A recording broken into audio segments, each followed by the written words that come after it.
In a rare and highly unusual move, a federal judge is now ordering U.S. Border Patrol Commander Gregory Bovino to appear before her in person every day for the next week to brief her on his team's activities in Chicago. Bovino has become a central figure in the Trump administration's immigration crackdown in Chicago, in particular for his team's use of force and tear gas. The judge specifically criticized Border Patrol agents who used tear gas at a Halloween parade over the weekend, saying, quote, "I can only imagine how terrified the kids were." Bovino responded to the judge's decision earlier today.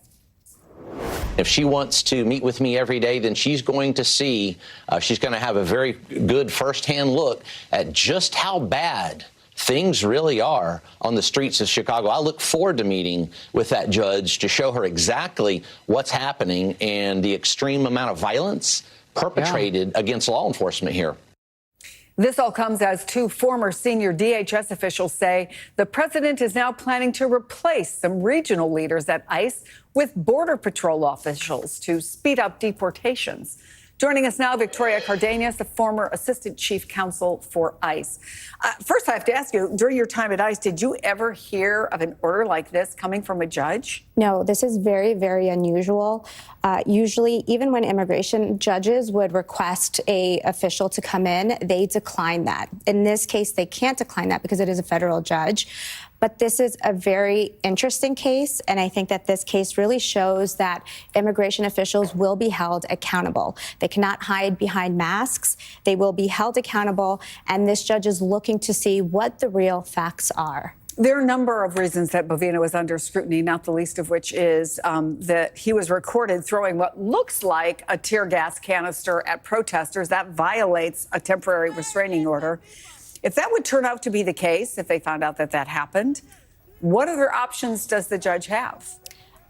Well, in this case, the judge should stop them from using this type of force. The temporary restraining order was to see they can only use it in certain circumstances that merit that. And so she can go further in this case.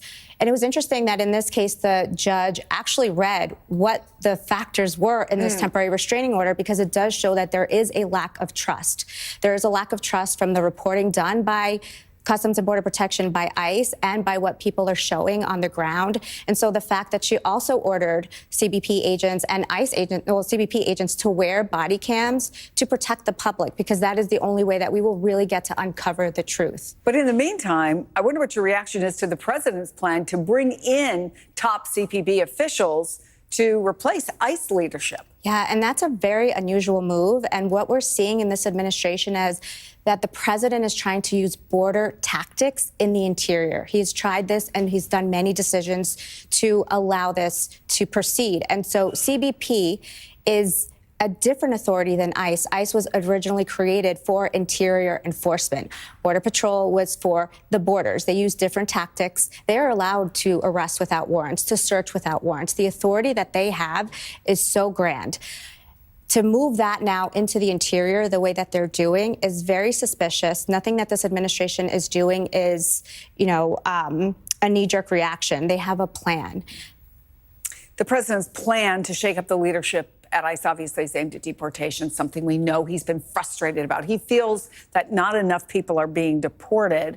But the judge is saying the administration is doing what they aren't legally allowed to do. So do the CBP leaders do anything differently? Does that, because of what you say, their different sort of rules of engagement are, that it will change the equation? I think it will change, and I think one of the differences here is that they're using these CBP tactics that are supposed to be to enforce the borders on citizens. There's no count right now of how many Americans have been arrested by ICE or CBP. That is something that this judge is monitoring. And so anytime an American citizen is being arrested or detained or treated in this way, like we saw the children, there's a tear gas, they're on their way to a Halloween party, that needs to be explained. As you're watching this unfold, what keeps you up at night? The fact that Americans don't understand the severity of what's going on, and they're still trying to justify things, where there was this one 70-year-old man who was removed from a car. His ribs were broken by CBP. And the comments are, well, why didn't he just step out? Why didn't he do this? And so that lack of understanding and compassion for what is going on. And the fear. And that fear is just contributes to the overall sentiment in America right now. Veronica Cardenas, thanks for coming back in. Appreciate you.